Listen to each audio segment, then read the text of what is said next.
মুসা আলাইহিস সালাম আল্লাহর একবার প্রশ্ন করলেন, ইয়া রাব আল্লিমনি দুআআন আদউ বিহি, আপনি আমার এমন একটা জিকির শিক্ষা দেন যে জিকির দিয়ে আমি শুধু আপনার জিকির করব, কেউ এই জিকির করতে পারবে না।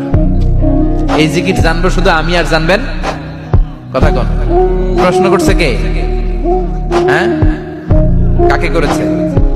আল্লাহ এমন একটা জিকির শিখান যে জিকির কেউ জানে না, আমি জানবো, আর ওই জিকির দিয়ে প্রাণ ভরে আপনারে ডাকবো। আল্লাহ বললেন, মুসা পড়ো লা ইলাহা ইল্লাল্লাহ মুহাম্মাদুর রাসূলুল্লাহ। মুসা আলাইহিস সালাম বললেন, আল্লাহ চাইলাম কি, কইলেন কি?